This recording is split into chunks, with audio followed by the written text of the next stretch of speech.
विष्णु,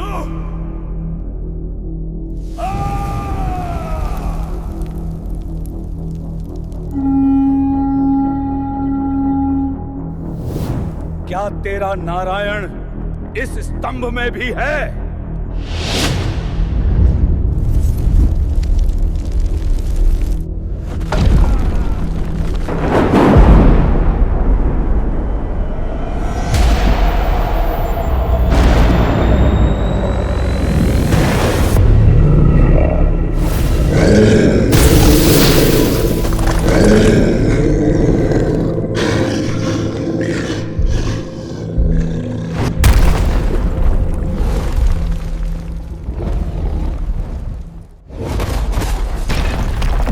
जब अधर्म अपनी सीमाओं को लांघ जाए, जब अहंकार स्वयं को ईश्वर मानने लगे, जब प्रहार हुआ एक बालक की निष्काम भक्ति पर, तब धर्म मौन नहीं रहा। तब ब्रह्मांड की शांति टूटती है, आकाश गरजा, दिशाएं कांपी और प्रकट हुआ ईश्वर का वह स्वरूप जो न पूर्णतः मानव था न पशु। वह थे भगवान श्री नरसिम्हा, न केवल अवतार बल्कि स्वयं प्रलय का उद्घोष।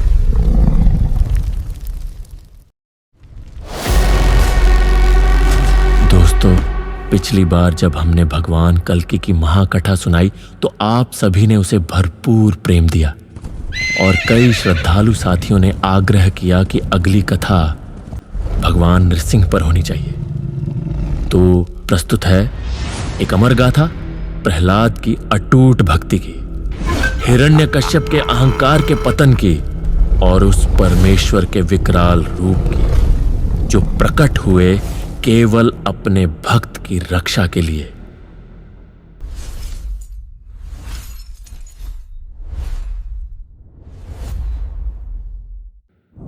यह बात है सहस्रों वर्ष पुरानी। उस काल में जन्मे दो दैत्य भ्राता हिरण्याक्ष और हिरण्यकश्यप, जिन्होंने अपनी प्रचंड शक्तियों से तीनों लोकों देवलोक, भूलोक और नरक में आतंक फैला दिया। पृथ्वी पर मानव जाति त्राही त्राही कर रही थी और पाताल में असुरों का दर्प चरम पर पहुंच चुका था। हिरण्याक्ष जो बल और अहंकार का प्रतीक बन चुका था, उसका अभिमान इस कदर बढ़ा कि उसने माता पृथ्वी को, जो स्वयं जीवन का आधार थी, अपने बल से उनकी कक्षा से उठाकर छिपा दिया गर्भोदक महासागर की असीम गहराइयों में। देवी पृथ्वी के अपहरण से संपूर्ण सृष्टि डगमगाने लगी। तब देवताओं ने भगवान विष्णु की शरण ली, जो सृष्टि के पालनकर्ता और धर्म के रक्षक हैं। उनकी पुकार थी, हे नारायण, कृपया देवी पृथ्वी को मुक्त कराइए, अन्यथा सृष्टि का अंत अब निश्चित है। देवताओं की करुण पुकार सुन भगवान विष्णु ने अपने तृतीय अवतार वराह रूप में अवतरण किया। यह रूप था एक दिव्य विशालकाय शूकर का, जिनके दांत तलवारों से भी अधिक तीव्र थे, जिसकी आंखों में अग्नि की ज्वाला जल रही थी और जिसका शरीर इतना विशाल था कि समस्त सृष्टि उसमें समा सकती थी। भगवान वराह की गर्जना से पाताल कांप उठा। उन्होंने अपने तीक्ष्ण दांतों से देवी पृथ्वी को गर्भोदक महासागर की गहराइयों से ऊपर उठाया। हिरण्याक्ष ने जब यह दृश्य देखा तो उसका अहंकार और क्रोध ज्वालामुखी बनकर फट पड़ा। उसने ललकारा, कौन है यह जो मेरे साम्राज्य में प्रवेश करने का साहस करता है?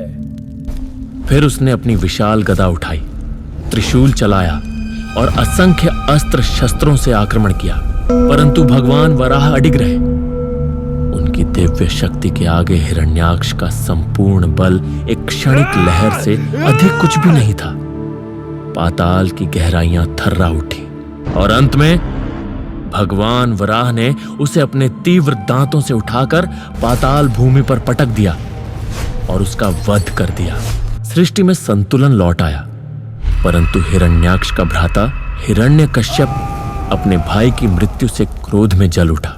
उसका हृदय विष्णु के प्रति घृणा और प्रतिशोध से भर गया। और उसने मन ही मन प्रतिज्ञा ली,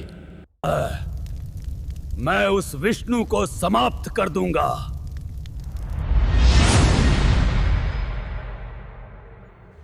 हिरण्यकश्यप ने हिमालय के घने वनों और ऊंचे शिखरों के मध्य एक निर्जन स्थान को तपस्या हेतु चुना। उसने अपने शरीर और चित्त को पूर्णतः ब्रह्मा की तपस्या में समर्पित कर दिया। वह तन मन से लीन हो गया। सृष्टि के आदि सृजक परम पिता ब्रह्मा की साधना में।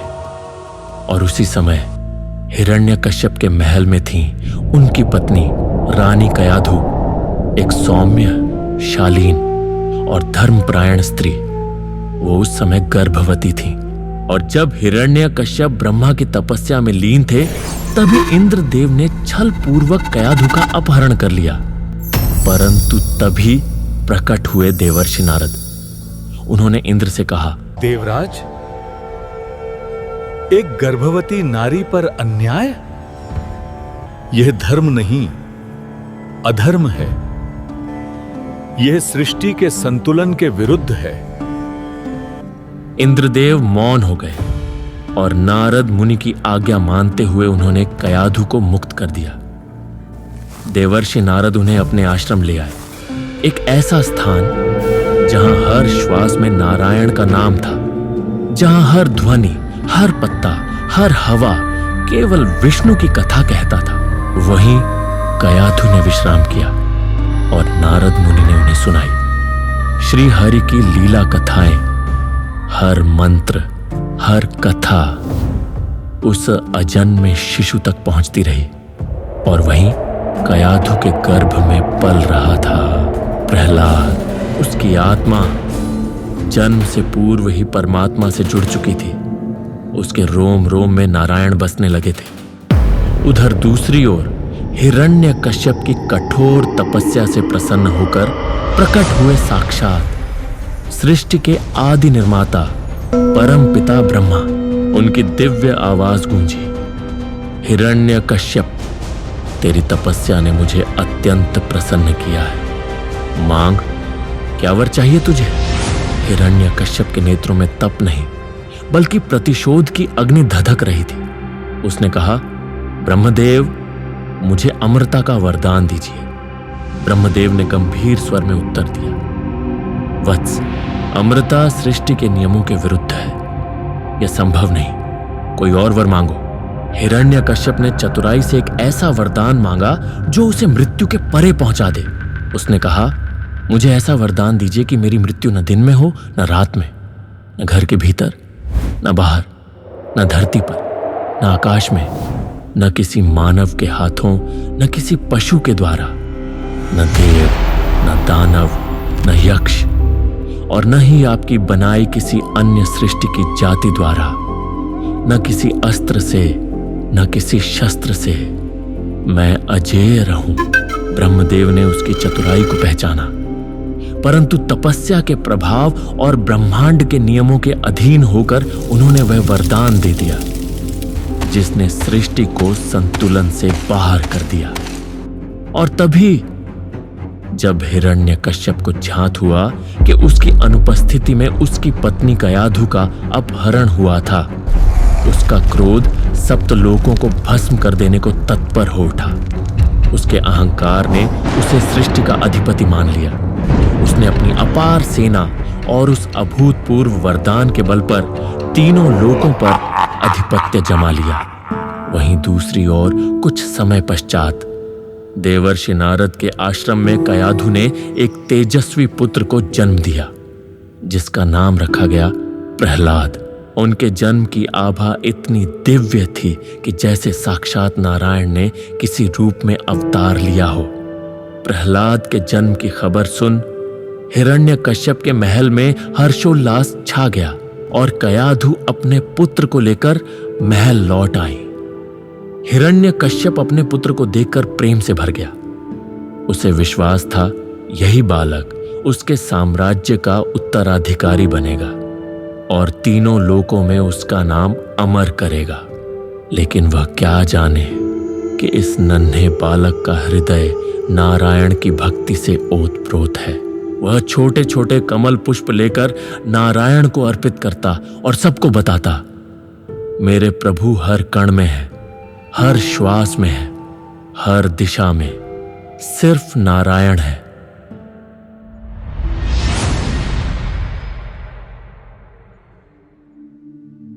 जब हिरण्यकश्यप को पता चला कि उसका पुत्र प्रहलाद विष्णु की भक्ति करता है, तो उसका अहंकार प्रचंड ज्वाला बनकर फूट पड़ा। वो गरजा, प्रहलाद, ये विष्णु कौन है?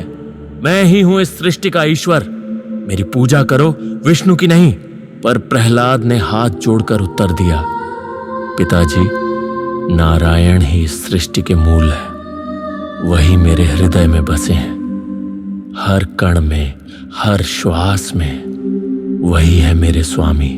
ये शब्द हिरण्यकश्यप के लिए एक वज्र समान थे। उसने दहाड़ते हुए कहा, यह बालक मेरा पुत्र होकर मेरे शत्रु की भक्ति करता है, तो अब इसे मैं स्वयं सुधारूंगा। पहला प्रयास हुआ दंड का। उसने अपने सैनिकों को आज्ञा दी, इस बालक को एक विशाल शिला से बांध दो और उसे समुद्र की अथाह गहराइयों में फेंक दो। सैनिकों ने वैसा ही किया, परंतु वह शिला तैरने लगी। सृष्टि ने देखा, जहां मृत्यु होनी थी वहां जीवन ने विजय पाई। हिरण्यकश्यप क्रुद्ध हुआ। उसने कहा, गुरुकुल में डालो इसे, दैत्य शास्त्र पढ़ाओ, मुझे चाहिए एक उत्तराधिकारी, भक्त नहीं। प्रहलाद गुरुकुल गया, पर वहां भी वह अपने साथियों को विष्णु की कथाएं सुनाता रहा। गुरुओं ने हार मान ली। उन्होंने कहा, राजन, ये बालक नहीं, ये तो भक्तों का प्रतीक है। अब हिरण्यकश्यप ने पुकारा अपनी बहन होलिका को। होलिका, जिसे वरदान था कि अग्नि उसे जला नहीं सकती। हिरण्यकश्यप ने कहा, इस प्रहलाद को अपनी गोद में लेकर अग्निकुंड में बैठ जा। मैं देखना चाहता हूं क्या तेरा वरदान मेरी इच्छा से बड़ा है। होलिका प्रहलाद को लेकर अग्नि में प्रविष्ट हुई। अग्नि भड़की, लपटें नाच उठी, परंतु जहां कपट था वहां अग्नि ने न्याय किया। होलिका भस्म हो गई। प्रहलाद नारायण का नाम जपता हुआ सकुशल बाहर आ गया। पूरा ब्रह्मांड नतमस्तक था भक्ति के इस अमर रूप के आगे।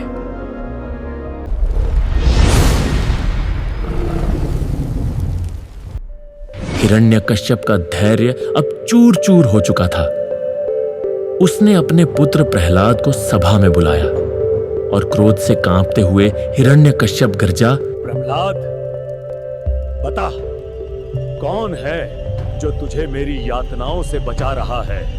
प्रहलाद ने शांत स्वर में उत्तर दिया, मेरी रक्षा वही कर रहे हैं जो संपूर्ण सृष्टि के पालनहार है, भगवान श्री नारायण।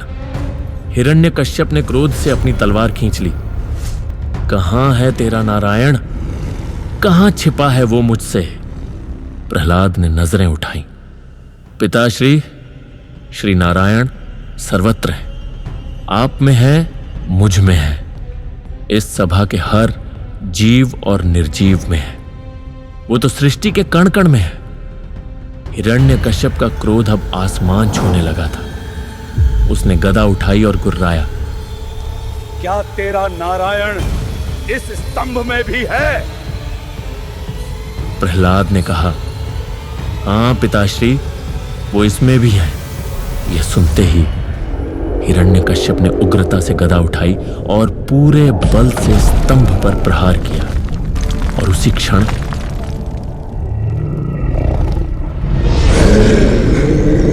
दरबार गूंज उठा। सिंह की दहाड़ से उस स्तंभ को चीरते हुए प्रकट हुए भगवान नरसिंह।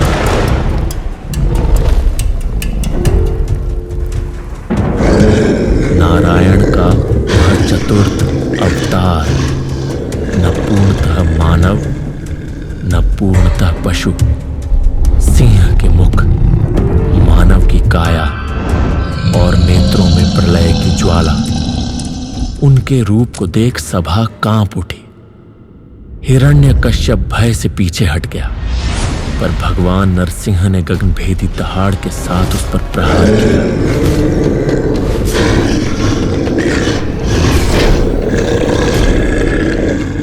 और आरंभ हुआ एक भयंकर युद्ध। हिरण्यकश्यप ने गदा, त्रिशूल, तलवार, हर अस्त्र का प्रयोग किया, पर वह नारायण के इस विकराल रूप को तनिक भी नहीं छू पाया, क्योंकि नरसिंह जानते थे ब्रह्मा का वरदान। इसलिए वे युद्ध को सायंकाल तक खींचते रहे। जैसे ही संध्या का समय हुआ, नरसिंह ने हिरण्यकश्यप को घसीटते हुए महल की दहलीज तक लाया। वहीं बैठकर उसे अपनी जंघा पर पटक दिया। हिरण्यकश्यप हंसा और बोला, तू मेरा वध नहीं कर सकता। अरे दुष्ट,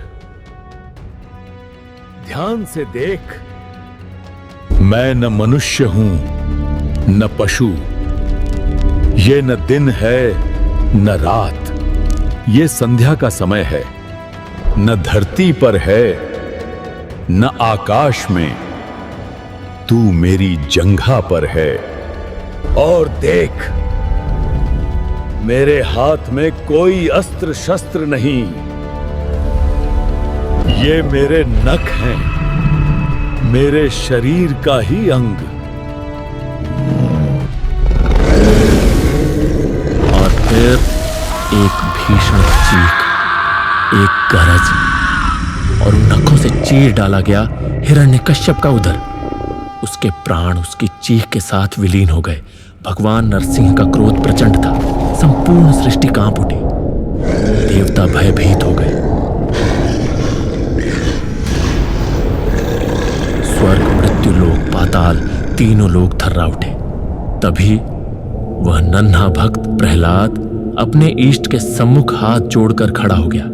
उसने कहा, हे प्रभु, आपने मेरी रक्षा की, अब कृपा कर अपना क्रोध शांत करें। प्रहलाद की भक्ति और उसका निस्वार्थ प्रेम नरसिंह भगवान के हृदय को पिघला गया। उन्होंने प्रहलाद को आलिंगन में भर लिया। सत्य की विजय हुई, अहंकार और अधर्म का विनाश सुनिश्चित हुआ। तो दोस्तों, ये थी कथा भगवान नरसिंह अवतार की।